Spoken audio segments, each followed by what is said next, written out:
Hello, chemistry students. Over the past couple of weeks, we've been studying covalent compounds. We've learned how to draw their electron dot diagrams. We've learned about the shapes that the atoms form in accordance with Vesper theory. And we've also learned how to determine whether a covalent molecule is polar or nonpolar. And so now we move on to our next step in studying how these covalent compounds create matter. You see, these molecules don't just exist on their own. They are attracted to each other through something called intermolecular forces. And if you look at this term, intermolecular, this prefix inter means between. Just like for those of you who are in driver's ed, the interstate means a road that connects two states or that runs in between states. So we are now looking outside of two molecules and we are looking at forces that attract two separate molecules to each other. And so that's basically what this very first paragraph of your activity is telling you, just that inter means between, and we're going to be studying these forces that exist in between molecules. So in order to help you learn about the different intermolecular forces that exist, we have this card activity. And largely what you're doing is you're looking at the pictures that are drawn, mostly electron dot diagrams, and you're just answering some questions about it. But there are a few things that I wanted to point out for you first of all.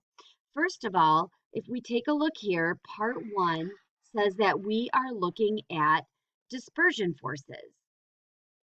And that means that you have to find the cards in the pile that's on your desk that says dispersion forces. So I'm going to switch screens here. And you can see that here on this screen, oops, sorry, I've just got to, move this over. Do. Quick commercial break. Talk amongst yourselves. Do. Here we go. Okay, so you are looking for the card that says dispersion force on it. So make sure that the section of the worksheet that you're working on matches the card that you're looking at. Otherwise, you're going to get all the wrong answers. Okay, so we're looking at dispersion forces. All right, so back to our worksheet.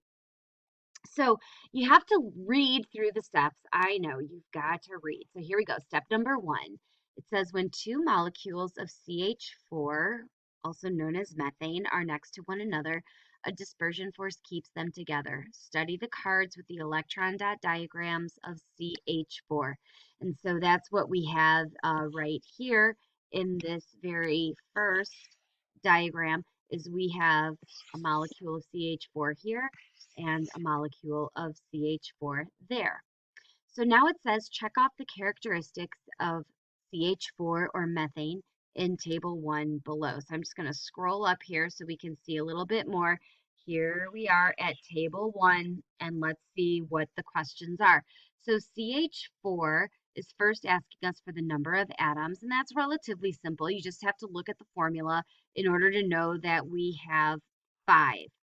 Next, the number of shared pairs of electrons. Now, I'm just looking at this for simply one molecule of CH4. So let's go back here. We're going to look at this molecule of CH4, and we're looking for the number of shared pairs. Now, remember, the number of shared pairs is represented by the lines. So as I circle them, you should be able to count that we have 4 shared pairs of electrons. My next question is the number of unshared pairs of electrons. And again, this is only in one molecule, not in both.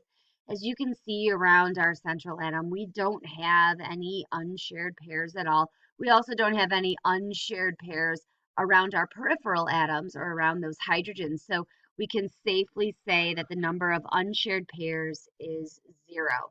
And once again, are there unshared pairs around the central atom? Well, we already ascertained that that answer is no. And the shape here, since we have 5 atoms, is tetrahedral. So I'm just going to say tetrahedral here. And then we need to decide if this molecule is polar or nonpolar. And I'm going to put you on pause right here. All right, so sorry about that, but I needed to look up the electronegativity value for carbon. But you guys have a sheet that has all the electronegativity values for the pertinent elements. So you should use that. So let's take a look back at our diagram here. So we have carbon has an electronegativity value, of 2.55 and hydrogen is 2.1, and when we subtract these we get 0.4. And if you look at your diagram on your sheet, that means that we have a non-polar bond. This means that every single bond that we have between a carbon and a hydrogen is a non-polar bond. So, since every bond is nonpolar, this means that we have a nonpolar molecule. Now, my next question says, does the molecule contain hydrogen? Yes, it does. And then what is our hydrogen atom actually bonded to? Well, it's not really bonded to anything except for this carbon that we have here in the center. So the hydrogen is bonded to carbon. All right, so we filled out this table for CH4. And so we would have to do the same thing for Cl2 or chlorine. And then we would move on to dipole interactions. But before we do, we need to come back and, excuse me, I totally forgot about this. We need to look at step number 6. Step number 6 says finish this statement, and we need to